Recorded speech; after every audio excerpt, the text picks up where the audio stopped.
नमस्कार व्यूअर्स, मैं हूं अमीश देवगन और आप देख रहे हैं देश का सबसे प्रतिष्ठित और नंबर 1 कार्यक्रम आर पार। 2 दिनों में बहुत बड़ी 2 घटनाएं हुई हैं। एक तरफ पुंछ में इंडियन एयरफोर्स के वीर जवानों पर हमला किया गया, तो दूसरी ओर 26/11 हमले में शहीद हुए हेमंत करकरे के लिए कहा गया कि उनको पाकिस्तानी आतंकी कसाब ने नहीं बल्कि आरएसएस की एक वफादार पुलिस अफसर ने गोली मारी थी। आज इन दोनों घटनाओं पर चर्चा बेहद आवश्यक है देश के सामने, क्योंकि ये दोनों घटनाओं पर हल्की सियासत हो रही है। जिस पुंछ हमले में एक जवान की शहादत हुई और 4 जवान घायल हैं, उनका इलाज चल रहा है, उसे लेकर कहा जा रहा है कि यह तो चुनावी स्टंट है। कांग्रेस ऐसा कह रही है। आरजेडी नेता तेज प्रताप यादव का कहना है कि जब भी चुनाव आते हैं पुलवामा जैसे आतंकवादी हमले हो जाते हैं। तो पंजाब के पूर्व मुख्यमंत्री और कांग्रेस पार्टी के वरिष्ठतम नेताओं में से एक चरणजीत सिंह चन्नी का कहना है कि चुनाव के दौरान ऐसे स्टंट खेले जाते हैं। हालांकि बाद में वो अपने बयान से पलट गए, लेकिन प्रश्न है कि सिर्फ एक घटना का नहीं है। याद कीजिए, विपक्ष सेना के शौर्य और शहादत पर सवाल लगातार उठाता रहा है। एयर स्ट्राइक, सर्जिकल स्ट्राइक तक के सबूत इस देश में मांगे गए हैं। सेना के जनरल को गली का गुंडा तक कहा गया है और 2019 में पुलवामा हमले के बाद ममता बनर्जी से लेकर राहुल गांधी तक और प्रोफेसर रामगोपाल यादव तक सबने सवालों की झड़ी लगा दी थी व्यूअर्स। लेकिन बड़ा प्रश्न है, क्या ऐसी हल्की सियासत से विपक्ष का वोट बढ़ जाएगा? क्या मोदी ऐसी सियासत से हार जाएंगे? आज इसी पर होगी देश की सबसे बड़ी बहस, शहादत पर सियासत रिटर्न्स। और मैं बहुत दुख के साथ कह रहा हूं कि हम कसाब को सपोर्ट कर रहे हैं। हमारे कुछ नेता इनडायरेक्टली पाकिस्तान और कसाब को सपोर्ट कर रहे हैं और हमारे नेताओं को लग रहा है कि इस आतंकी हमले पॉलिटिकल स्टंट है। आज वाकई दिल दुखी है, लेकिन आज की चर्चा वाकई जरूरी है। इसलिए मैं देश से आह्वान करना चाहता हूं कि आज की चर्चा जरूर देखें।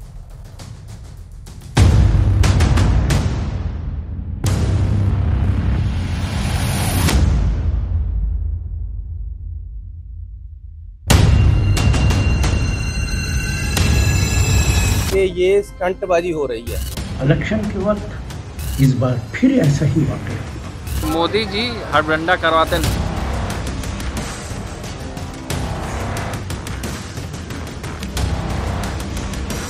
ये स्टंटबाजी हो रही है, हमले नहीं हो रहे। पिछली बार भी जब इलेक्शन आते हैं तो ऐसे स्टंट खेले जाते हैं और बीजेपी को जिताने का संविधान तैयार किया जाता है। जब चुनाव आता है तो पुलवामा में हमला होता है, हमारे नौजवान जो शहीद हो जाते हैं। अब फिर चुनाव आता है तो मोदी जी हड़बड़ाहट करवाते हैं। इलेक्शन के वक्त पिछली बार भी इसी तरीके का बड़ा वाकया हुआ था और आज इस बार फिर ऐसा ही वाकया हुआ। हालांकि विवाद हुआ तो चन्नी ने सफाई भी पेश कर दी कि ये पॉलिटिकली इसको स्टंट बनाकर क्यों बीजेपी यूज करती है, सरकार का इंटेलिजेंस फेलियर क्यों है। ये चन्नी जी नहीं बोल रहे, ये चन्नी जी के अंदर ये 7-8 महीने कनाडा में जो रह के आए हैं मिस्टर ट्रूडो, ये उनकी बोली बोल रहे हैं। ये शहादत पर सियासत का राउंड 2 है। 2019 में पुलवामा था और 2024 के चुनाव में पुंछ है। शनिवार को पुंछ में एयरफोर्स के काफिले पर आतंकी हमला हुआ। 4 जवान घायल हैं, 1 शहीद हो चुके हैं, लेकिन विपक्ष को इसमें भी सियासी मौका दिख रहा है। जो आतंकी हमला हुआ है उसको लेकर फॉर्मर पंजाब के सीएम चरणजीत चन्नी और कांग्रेस पार्टी के वरिष्ठ नेता उन्होंने बोला चुनावी फायदे के लिए ये एक स्टंट बताया है।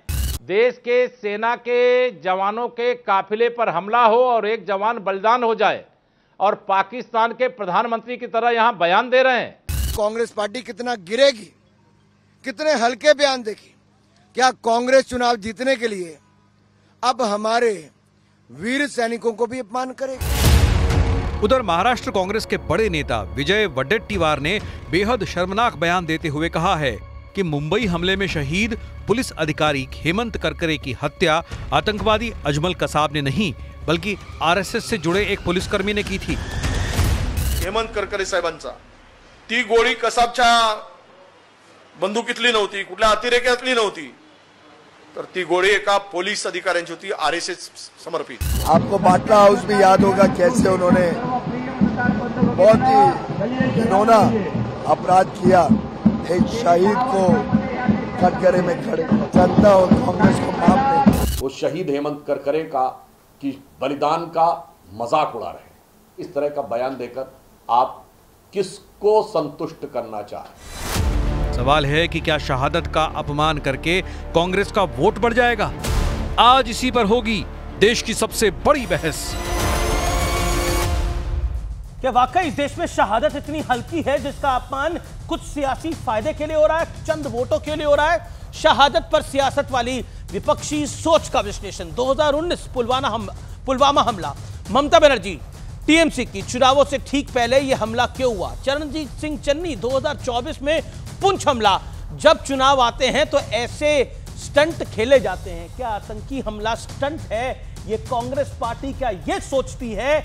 ये बात सोचनी चाहिए कांग्रेस पार्टी को। क्या हो गया है कांग्रेस पार्टी को? आगे बढ़ता हूं मैं। रामगोपाल यादव समाजवादी पार्टी के, वोट के लिए जवानों को मार दिया गया। राशिद अल्वी 2024 के अंदर कह रहे हैं पिछले चुनाव की तरह इस चुनाव में भी बड़ी घटना हुई है। बढ़ता हूं मैं आगे। सुखजिंदर सिंह रंधावा कांग्रेस के, क्या चुनाव जीतने के लिए पुलवामा अटैक था? 2019 में कहा गया। 2024 में तेज प्रताप यादव आरजेडी के कह रहे हैं मोदी जी की वजह से जवान शहीद हुए। अब 26/11 दिग्विजय सिंह, हेमंत करकरे तो को कुछ दक्षिण पंथियों से खतरा था।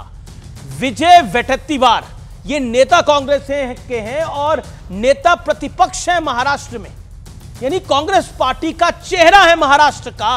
ये कहते हैं हेमंत करकरे की हत्या कसाब ने नहीं करी, आरएसएस से जुड़े पुलिस वाले ने की थी। सुरक्षा कर्मी देश के लिए आतंकियों को मारते हैं, किसी संगठन के लिए नहीं, किसी पॉलिटिकल पार्टी के लिए नहीं। आरएसएस से नफरत करते करते, बीजेपी से दुश्मनी करते करते ये क्यों अपने देश की सेना और पुलिस पे सवाल खड़ा कर रहे हैं? विजय वडेट्टीवार को इसका जवाब देना पड़ेगा, समूची कांग्रेस को इसका जवाब देना पड़ेगा। लेकिन आज का बड़ा प्रश्न क्या है? बड़ा प्रश्न यह है कि शहादत पर सियासत से विपक्ष को सत्ता मिल जाएगी क्या? मलूक नागर मेरे साथ हैं, मेंबर ऑफ पार्लियामेंट हैं, महासचिव हैं आरएलडी के। मेरे साथ आज की इस चर्चा में प्रोफेसर अनवर पाशा हैं, वरिष्ठ नेता हैं, प्रवक्ता हैं राष्ट्रीय जनता दल के। मेरे साथ आज की इस चर्चा में विवेक श्रीवास्तव हैं, नेता हैं लेफ्ट के। मेरे साथ गौरव भाटिया जी हैं, प्रवक्ता हैं और सुप्रीम कोर्ट एडवोकेट हैं। लेकिन ये कहां से हम कहां आ गए हैं?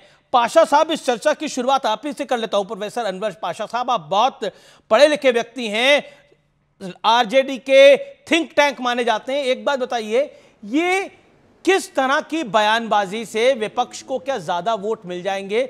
जो बयानबाजी चरणजीत चन्नी ने करी है और जो बयानबाजी कांग्रेस के नेता ने करी है महाराष्ट्र के। जी अमीश जी, आपको और तमाम व्यूवर्स को मेरा बहुत ही प्रणाम, आदाब।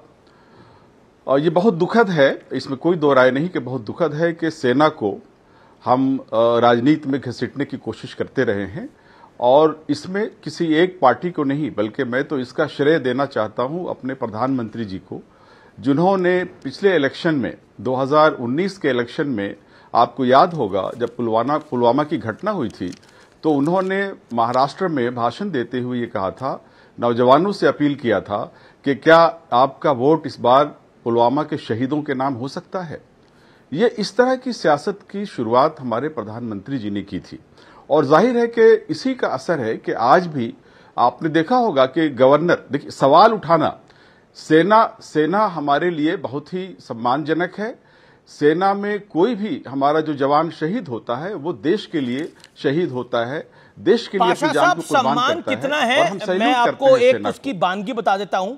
चरणजीत सिंह चन्नी, फॉर्मर सीएम पंजाब, ये स्टंटबाजी हो रही है, हमले नहीं हो रहे हैं, आतंकी हमला स्टंटबाजी है।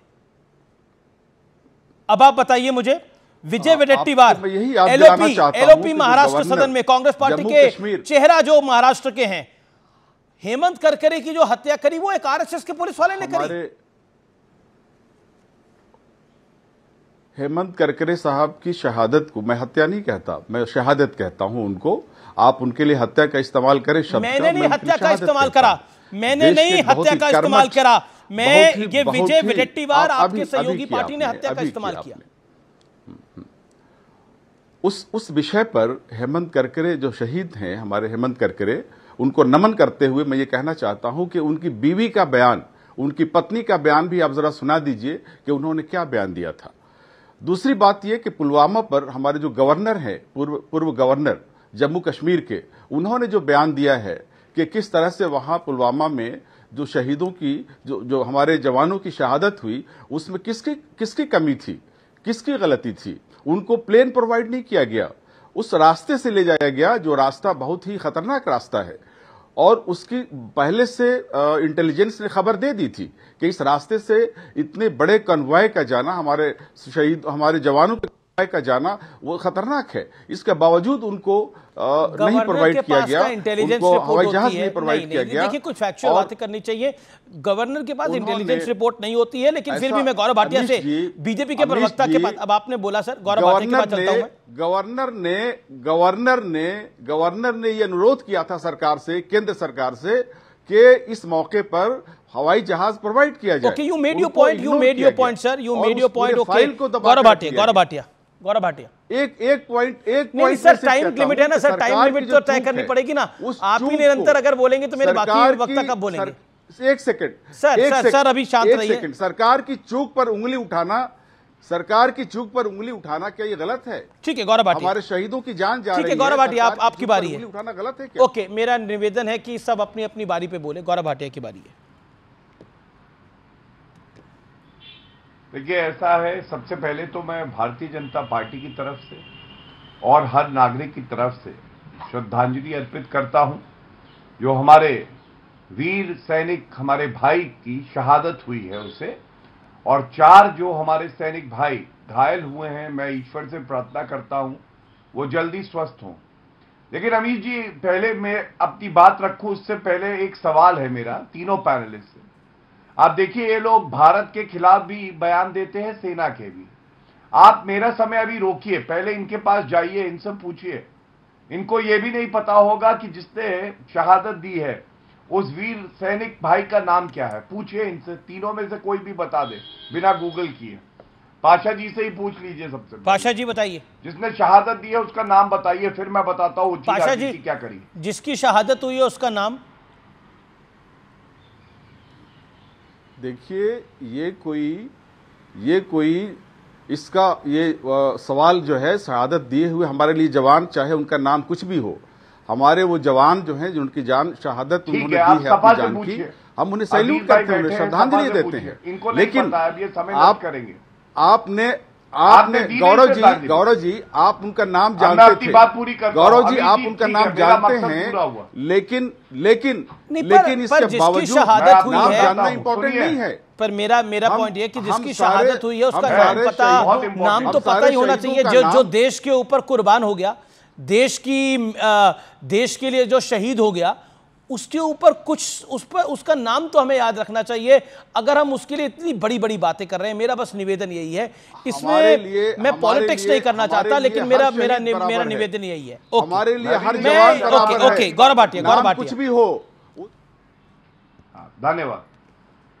देखिए अमीर जी, हमें एक बात जानना होगा कि नरेंद्र मोदी जी देश के प्रधानमंत्री बने, उससे पहले भी आतंकवादी हमले हुए हैं, और आपको मालूम है उस वक्त आतंकवादी हमला होता था तो राहुल गांधी सुबह 5 बजे तक नाच गाना कर रहे होते थे। मैं मुंबई टेरर ब्लास्ट की बात कर रहा हूं। गृह मंत्री जो तत्कालीन रहे, उनका बंद गले का सूट बदला जाता था, क्योंकि उनको राम गोपाल वर्मा की मूवी बनानी होती थी, और वो बंद गले का सूट बदल रहे होते थे। उसके बाद जब पुलवामा हुआ ना अमीर जी, तो रणदीप सुरजेवाला ने पाकिस्तान को तब भी क्लीन चिट दी और कहा कहां है 56 इंच की छाती। 56 इंच की छाती नरेंद्र मोदी जी की तो थी, जिन्होंने खुली छूट दी हमारी सेना को, लेकिन हर जवान की भी 56 इंच की छाती थी। घुस के ठोका बालाकोट में हमने पाकिस्तान को। लेकिन दर्द कहां हुआ? दर्द हुआ कांग्रेस हेडक्वार्टर में, जिन्होंने कहा कि अरे कौए मरे हैं, कोई आतंकवादी नहीं मरे। दर्द किसे हुआ? राम गोपाल यादव को हुआ। राम गोपाल यादव ने कहा पुलवामा कराया गया है। और मैं बताऊं राहुल गांधी ने भी क्या कहा। राहुल गांधी का वक्तव्य है और शर्मसार कर देगा यह हर नागरिक को इन्होंने कहा 40 जवान शहीद हुए। जी जी जी, सबसे ज्यादा फायदा किसको हुआ? आप मुझे ये बताइए अमीश जी, अगर शहादत किसी की होती है, जी गौरव, सत्ता में कोई भी हो, विपक्ष में कोई भी हो, डर तो सबको होता है ना। कोई अपने भाई को मरवाएगा चुनाव की वजह से। आज जनता थूक रही है चरणजीत सिंह चन्नी को, तेज प्रताप यादव पे, और साथ में कांग्रेस के जो विजय वडेट्टीवार हैं। मैं इसलिए कहता हूं थूक रही है, अरे चुनाव लड़ो, डंके की चोट पे लड़ो, जो भी परिणाम आएंगे देख लेंगे, लेकिन पाकिस्तान को क्लीन चिट देना, सेना का मनोबल तोड़ना, ये प्रश्न बड़ा महत्वपूर्ण है। अजीज खान, तो पाकिस्तान को इंडिया अलायंस की पार्टी, कांग्रेस पार्टी पाकिस्तान को क्लीन चिट दे रही है। महाराष्ट्र में कोई कांग्रेस के छोटे मोटे नेता नहीं है, उनके लीडर ऑफ ऑपोजिशन, वो क्लीन चिट दे रहे हैं पाकिस्तान को, कह रहे कसाब को आरएसएस की पुलिस ने मारा।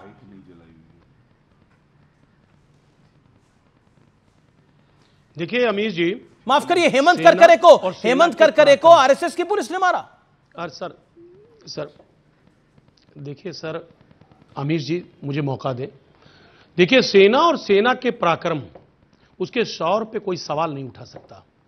ये हमारे लिए फख्र की बात है कि हमारे देश, हमारे इस मुल्क की जो सेना है वो इतनी बहादुर है, हम उसको सलाम करते हैं। लेकिन अफसोस अमीश भाई तब होता है कि उसी सेना के नाम पर आज जो सत्ता में लोग बैठे हैं उससे फायदा लेना चाहते हैं, उस पर राजनीति कर रहे हैं। अजीज भाई, आप बेशक, आपका पूरा अधिकार है, आपका मैं बहुत मान और सम्मान करता हूं, आपका पूरा अधिकार है कि आप बीजेपी को एक्सपोज करें, आप बीजेपी को, गौरव भाटिया को कहीं का ना छोड़ें। आप पॉलिटिकली गौरव भाटिया पर, नरेंद्र मोदी पर, अमित शाह पर, जगत प्रकाश नड्डा पर तीखे से तीखे सवाल करें, तीखे से तीखे वार करें।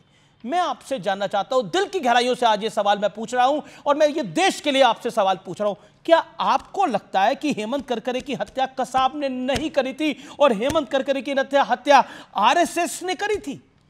आरएसएस के साथ आपका द्वेष हो सकता है, लेकिन आरएसएस के नाम पर इतनी नफरत, मोदी से इतनी नफरत, पाकिस्तान को क्लीन चिट दे रहे हैं आप लोग, और पाकिस्तान सेलिब्रेट कर रहा है, वहां पर तालियां बजा रहा है इस बात को लेकर। देखिए अमीश भाई, मैंने कहा चुनाव है, ये चुनाव है, पाकिस्तान की एंट्री होना आवश्यक था, क्योंकि इनके पास कुछ है ही नहीं बताने के लिए।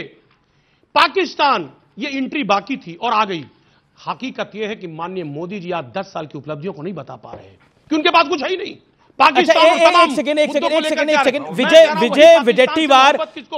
वडेट्टीवार, चरणजीत सिंह चन्नी किस पार्टी के नेता हैं? बीजेपी के हैं ये लोग? अरे सर आप बोलने तो दीजिए सर, तो बोलने दे रहा हूं, हम आ रहे हैं सर, हम आ रहे हैं उसी मुद्दे पे। मैं कह रहा हूं, अरे सर आप मुझे बोलने नहीं देंगे। मैं कह रहा हूं बीजेपी के नेताओं की एक लंबी फहरिस्त है जो पाकिस्तान से मोहब्बत करते हैं। यही माननीय मोदी जी हैं, इनकी कितनी मोहब्बत पाकिस्तान के प्रधानमंत्री से रही है। माननीय अटल बिहारी वाजपेयी जी, उन्होंने बस चलवाया, मीनारे पाकिस्तान पर मत्था टेका जाकर के। आप सोचिए, आडवाणी जी ने जाकर के जिन्ना के मजार पे चादर चढ़ाया। सवाल इस बात का है, आप एक्सपोज हो चुके हैं। आप पाकिस्तान के नाम पर इस देश में आप राजनीति करना चाहते हैं, और हम लोग पाकिस्तान से नफरत करते हैं, क्योंकि पाकिस्तान हमारा दुश्मन है और हमेशा रहेगा। क्योंकि कौन पाकिस्तान से मोहब्बत करता है? कौन क्लीन चिट पाकिस्तान को दे सकता है? वो पाकिस्तान जो हमारे लिए खतरा बना हुआ है, हमारा दुश्मन है। लेकिन सच यह है कि हमारे दुश्मनों से बड़ी खबर आ रही है, बहुत बड़ी खबर आ रही है। सिख फॉर जस्टिस के चंदे के आरोप में दिल्ली के मुख्यमंत्री पर एनआईए जांच की सिफारिश हो गई है। लेफ्टिनेंट गवर्नर ने यह सिफारिश करी है, सीएम के खिलाफ एनआईए जांच की सिफारिश हुई है। इस समय की यह बड़ी ब्रेकिंग स्टोरी है, दिल्ली के एलजी ने यह सिफारिश करी है। विवेक, आपका पहला रिएक्शन इसके ऊपर? जी, अब वो देखिए, they are trying to corner the chief minister, और सरकारी तंत्र का प्रयोग हो रहा है, एक के बाद एक, और सब कुछ इलेक्शन के जस्ट जब कोइंसाइड कर रहा है, जब दिल्ली के इलेक्शंस हो रहे हैं। आज कन्हैया कुमार ने नॉमिनेशन भरा है कांग्रेस की तरफ से, मैं भी पूरा सब फॉलो अप कर रहा था, कई नेता गए हैं वहां पे उनके साथ। तो ये इसमें कहीं ना कहीं ठीक है, आप जरूर कराइए इन्वेस्टिगेशन, आपका कॉन्स्टिट्यूशनल राइट है, you are the lieutenant governor of Delhi, लेकिन आपकी टाइमिंग बड़ी क्वेश्चनेबल मेरे को लग रही है। ये सारे के सारे अटैक, सारे के सारे हमले, सारे के सारे इन्वेस्टिगेशंस, ये सडनली कुछ डेट्स से कोइंसाइड कर रहे हैं। सारा कुछ टाइमिंग की बात है। और ये जो महाराष्ट्र कांग्रेस के नेता ने विजय वडेट्टीवार ने कहा है, इसकी टाइमिंग पर कोई सवाल नहीं है। चरणजीत सिंह चन्नी ने जो कहा है, इसकी टाइमिंग पर कोई सवाल नहीं है। हाँ, देखिए, हम तथ्यों पे बात करें और गौरव भाटिया ने तथ्यों पे बात नहीं करी है। विजय वडेट्टीवार ने जो कहा है, उन्होंने कोट करा है एसएम मुशर्रफ की बुक। और एसएम मुशर्रफ कौन है? वो पुलिस के टॉप बॉसेस में एक थे जिन्होंने उस किताब को लिखा, और उस किताब के अंदर उन्होंने जो तथ्य लिखा था, उन्होंने कहा था the bullet that killed Karkare did not match the bullet of other of the terrorists. यह एक पॉइंट रेज किया गया था। इसका इन्वेस्टिगेशन जिस व्यक्ति ने किया था, उज्जवल निकम, उसने जो पब्लिक प्रोसिक्यूटर थे, उन्होंने क्लीन चिट दी थी इस इन्वेस्टिगेशन पे, और बाद में बीजेपी की तरफ से अभी वो इलेक्शन लड़ रहे हैं। तो ये इसको क्वेश्चन किया है उन्होंने, इसमें किसी ने क्या बात कर रहे हैं? Okay, Gaurav Bhatia, let Gaurav Bhatia come in. Gaurav Bhatia respond to Aziz Khan and Vivek ji, both. देखिए, पहले अजीज खान जी को बता दूं कि उनकी पार्टी का चरित्र क्या रहा है। 2012 का मैनिफेस्टो आया, उसमें लिखा है आतंकी अगर मुसलमान होंगे तो समाजवादी पार्टी की सरकार बनेगी तो मुकदमे वापस ले लेंगे। आतंकवादियों से इलू इलू, आई लव यू आतंकवादी, ये समाजवादी पार्टी का मंत्र है। दूसरी बात, 2021 में अलकायदा का मॉड्यूल, योगी आदित्यनाथ जी मुख्यमंत्री थे, गाजगिरी, पकड़ा गया आतंकवादी। अखिलेश यादव ने कहा मुझे उत्तर प्रदेश की पुलिस और वर्दी पे भरोसा नहीं है। उसके बाद 2022 में मैं आपको बता दूं, अखिलेश यादव के शब्द हैं, उन्होंने कहा उत्तर प्रदेश के विधानसभा चुनाव में आतंकवाद एक मुद्दा ही नहीं है। राम गोपाल यादव का ट्वीट लेके बैठा हूं, ये देखिए, चौथा प्रमाण, कह रहे थे soldiers were killed for votes, वोटों के लिए जवानों को मरवा दिया जी। अब आप मुझे बताइए, इससे ज्यादा ओछी घटिया राजनीति क्या हो सकती है? अब लेफ्ट पे आते हैं। देखिए, लेफ्ट ने तो अपने मैनिफेस्टो में कह दिया, अमीश जी, उन्होंने कहा है कि पाकिस्तान से हम अपने संबंध और मधुर करना चाहते हैं। मतलब पाकिस्तान के साथ झपियां पपियां सब होंगी, ये लेफ्ट का मैनिफेस्टो। और साथ में भारत को कमजोर करने के लिए क्या कहा है? न्यूक्लियर जो हमारे परमाणु हथियार हैं उनको खत्म कर दिया जाएगा, चीन से दोस्ती करेंगे। अब आप बताइए, ये लोग सपोले नहीं तो और क्या है? भारत में रहते हैं और केवल चुनाव की वजह से एक साथ, क्या ये प्रयोग है या संयोग है कि बयान आता है चन्नी जी का, बयान आता है तेज प्रताप यादव जी का, बयान आता है बाकी लीडर्स का, ये सब सोची समझी साजिश है, क्योंकि इनको मुसलमान का वोट चाहिए। ओके, अजीज खान जवाब। तो इनको लगता है कि भारत का मुसलमान जो कि अपने देश से प्यार करता है, इनके पास काउंटर करने के लिए कुछ नहीं है। मैंने उज्जवल निकम का नाम दिया, जिसको इन्होंने टिकट दिया है, उसकी सफाई में कुछ नहीं कह रहे हैं। मैंने ऐसा मुशर्रफ की किताब रेड करी जिसमें वो बुलेट मैच नहीं करी। अजीज खान को आने दीजिए। अजीज खान, अगर दोनों बोलेंगे तो फिर गौरव भाटिया की बात का कोई, आप लोग कि सारी ऑपोजिशन की जो पार्टियां वो एंटी नेशनल है, ये कोई बात होती है? आप रूलिंग पार्टी के प्रवक्ता हैं, जरा गंभीरता से आप बात करिए। आप बताइए, उज्जवल निकम को आपने टिकट क्यों दिया? कौन है उज्जवल निकम? ये सवाल जनता पूछ रही है। परमाणु हथियार में पहुंच गए, फिर किसी और चीज पहुंच जाएंगे, चंदा मामा पे पहुंच जाएंगे।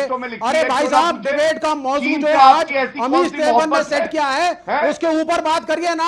आपके पास है ही नहीं, आप पढ़ के नहीं आए। आपको यही नहीं पता है कि टिकट किसको मिला है? कांग्रेस के लीडर ने बात क्यों करी है और क्या बात करी है? ऐसा मुशर्रफ कौन थे? क्या किताब लिखी गई? किसकी बुलेट थी? करकरे कौन थे और किसको मारा गया? आपको कुछ नहीं पता है। समस्या ये है, तो इधर की उधर, उधर की इधर कर रहे हैं आप बैठ के।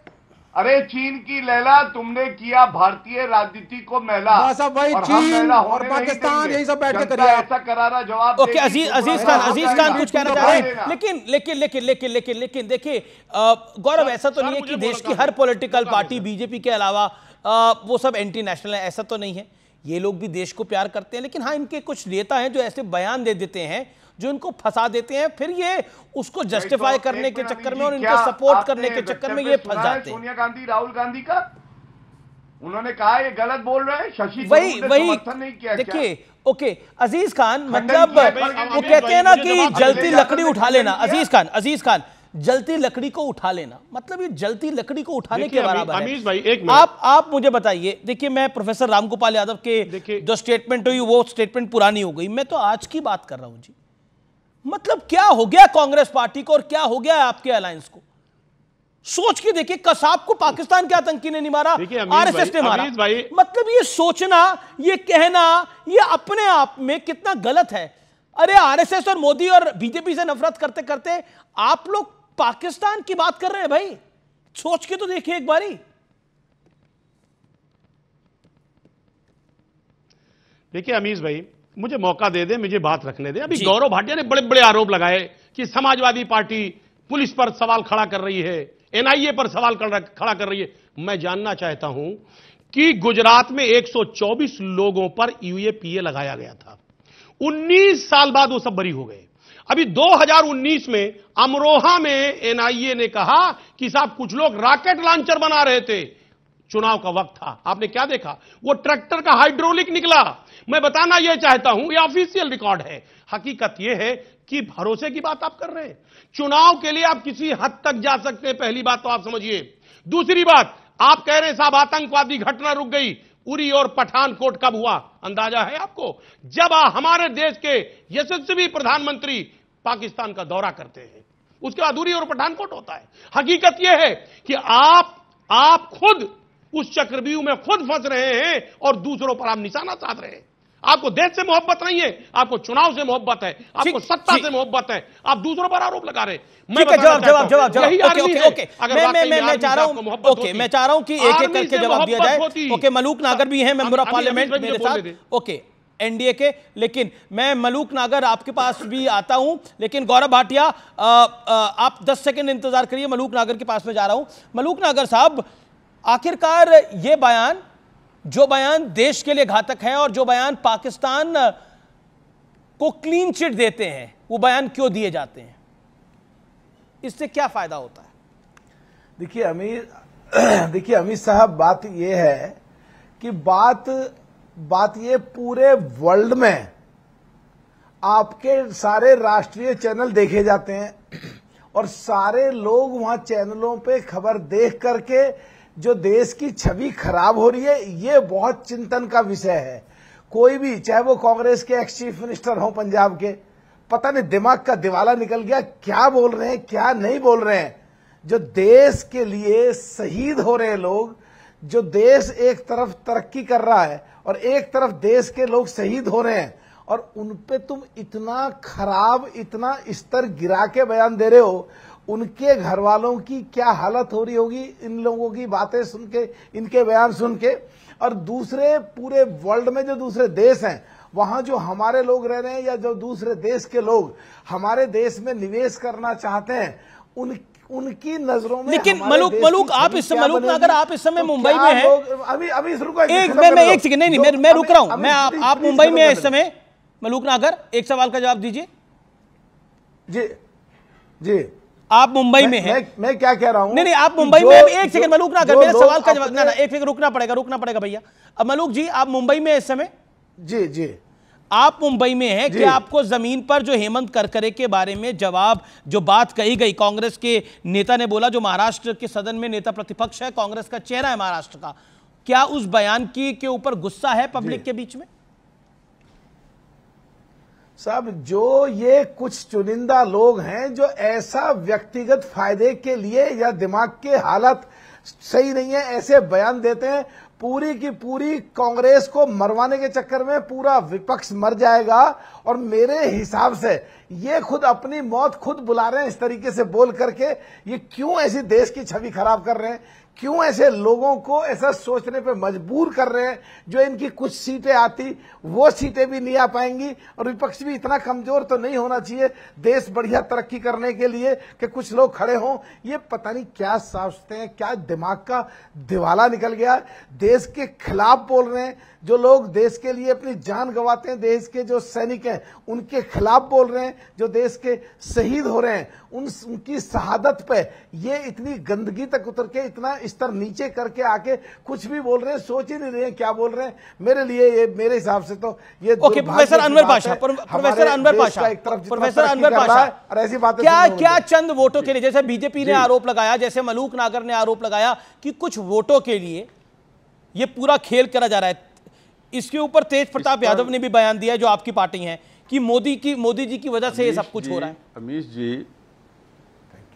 अमीश जी, मैंने एक सवाल पूछा कि जो हमारे एक्स गवर्नर हैं जिन्होंने पुलवामा पर सवाल किया और बताया, क्योंकि वो तो गवर्नर है ना, उनको अपॉइंट किया था भाजपा ने, भाजपा के गवर्नर रहे हैं वो, उन्होंने जो बयान दिया है क्या वो बयान गलत है? क्या उस बयान की कोई भर्त्सना हुई सरकार की तरफ से? पाशा साहब, आप बड़े पढ़े लिखे आदमी हैं, क्या गवर्नर की ज्यूरिसडिक्शन में होता है? नहीं, मैं ये सवाल इसलिए मैं पूछ रहा हूं क्योंकि ये पॉइंट इसलिए मैं बोल रहा हूं क्योंकि मेरे को 23 साल हो गए सर पत्रकारिता करते हुए, और टेलीविजन जर्नलिज्म और प्रिंट, यानी मैं अखबार में भी काम कर चुका हूं 1 साल। एक बात बताइए, आप भी बड़े वरिष्ठ हैं, मैं आज इसकी बात कर लेता हूं, बार होती है वो गवर्नर ने बोला, वो गवर्नर ने बोला।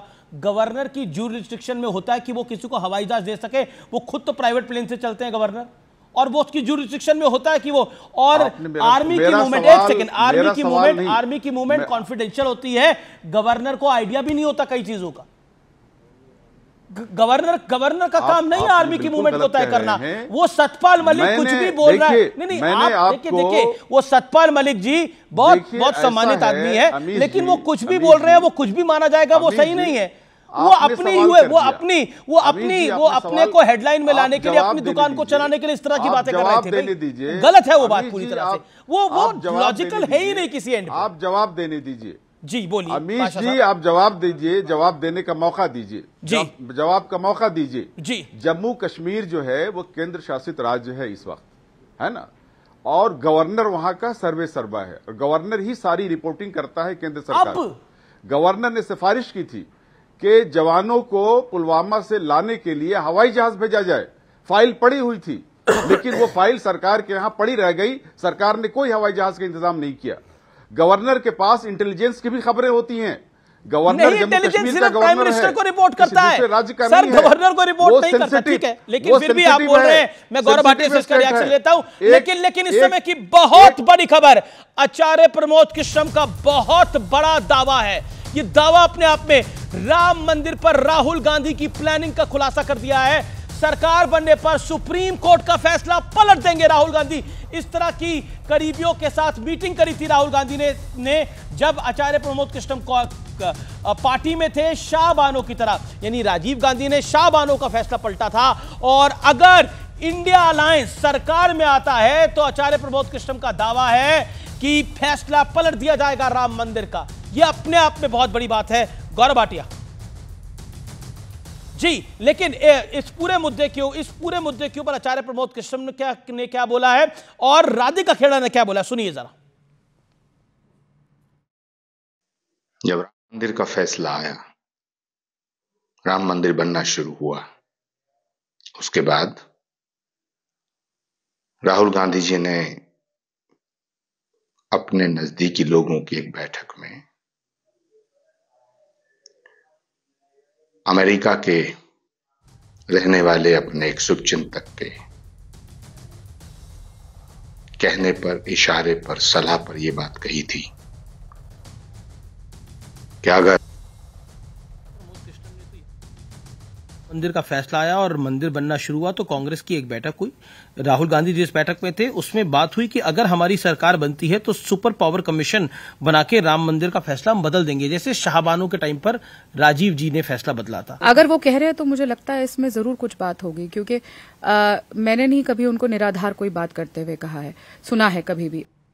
राधिका खेड़ा कांग्रेस में थी और उन्होंने भी ये कहा है कि अगर आचार्य जी कह रहे हैं तो कुछ होगा। गौरव भाटिया, क्या आपको लगता है कि राम मंदिर के ऊपर जो आचार्य प्रमोद कृष्णम का खुलासा है, इसके मायने क्या हैं? मलूक नागर, होल्ड ऑन, आचार्य जी, गौरव भाटिया जी। देखिए, इसके बहुत बड़े मायने हैं। और मैं तो आभार व्यक्त करूंगा आचार्य प्रमोद कृष्णन जी का, जिन्होंने देश हित में ये जो एक मानसिकता है हिंदू विरोधी और जिससे भारत का भी नुकसान होता है राहुल गांधी की, उसको उजागर किया। और ये इसलिए सत्य है अमित जी, पहली बार नहीं है कि कांग्रेस का कोई वरिष्ठ नेता इस तरह की बात करे। आप याद करिए, भगवान राम को काल्पनिक बताया, हलफनामा दिया कांग्रेस की सरकार ने कि पुनः अगर एएसआई सर्वे में पाया जाएगा कि वहां मंदिर नहीं था तो हम वहां पे मस्जिद बनाएंगे। हाँ, पाया गया। इसी तरह से जब निमंत्रण आया प्राण प्रतिष्ठा के समारोह का तो ये लोग नहीं गए। बंद कमरे में मुस्लिम पार्टी खुद को बताया, हाँ बताया, पहला हक मुसलमानों का है ये कहा, हाँ कहा, संविधान को तार-तार किया है, शाहबानो का फैसला बदला, हाँ बदला। इसलिए अगर आप देखें यही जहरीली सोच इनकी है और बंद कमरे में ये बात ये कहते हैं क्योंकि जो रुपया आ रहा है अमेरिका के किसी व्यक्ति की बात कर रहे थे, हो सकता है जॉर्ज सोरोस हो, जॉर्ज सोरोस से रुपया लेंगे, हिंदुओं को प्रताड़ित करेंगे, डेंगू मलेरिया बताएंगे और मुसलमानों को तुष्टीकरण करने के लिए कह रहे हैं कि हम पलट डालेंगे। और ये चिंताजनक इसलिए है कि सर्वोच्च न्यायालय का जो फैसला आया था अमीर जी, आप याद करिए। जी गौरव, अजीज खान कुछ कहना चाहते हैं, विवेक जी कुछ कहना चाहते हैं, दोनों इस विषय पर कुछ कहना चाहते हैं, लेकिन एक और बहुत बड़ा खुलासा आर पार में आज होने वाला है, बहुत बड़ा खुलासा। अजीज खान, मुस्कुराने की क्या बात है, आप मुस्कुरा रहे हैं, मुस्कुराने की क्या बात है इसके अंदर?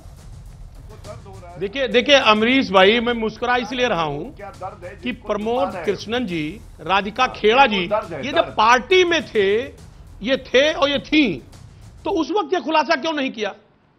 जब पार्टी में नहीं है तब ये तमाम बड़ी बड़ी बातें निकल के आ रही। अरे भाई, पार्टी में रहते अगर ये बात करते तो इसका मतलब ये गौरव शांत बात सुनिए, इसका, अरे सुनिए मेरी बात, एक मिनट बोलने दे, हल्ला न करिए। गौरव अजीज खान का राइट है, नहीं है सत्यपाल मलिक। अरे मैं वही आर्गुमेंट दे रहा हूं अमीर जी, ये झूठा तंत्र मत फैलाइए, झूठा तंत्र मत फैलाइए।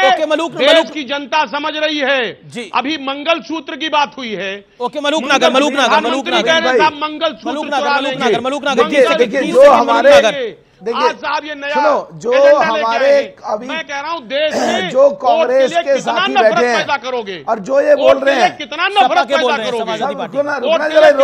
पैदा करोगे। देखिए जो ये कांग्रेस के साथी बोल रहे हैं, अगर देखिए प्लीज रोको यार इनको अमीश भाई, अगर ये कांग्रेस के साथी ये कह रहे हैं कि आचार्य प्रमोद कृष्णन और राधिका जी ने जब पद पर रहते हुए क्यों नहीं कहा, अब क्यों कह रहे हैं, तो क्या जो गवर्नर साहब सतपाल जी, वो मेरे साथी है, मेरे बराबर के, मेरठ में हमारे बराबर से हैं, हमारे बढ़िया नजदीकी हैं, तो पद पे रहते हुए उन्होंने क्यों नहीं बोला?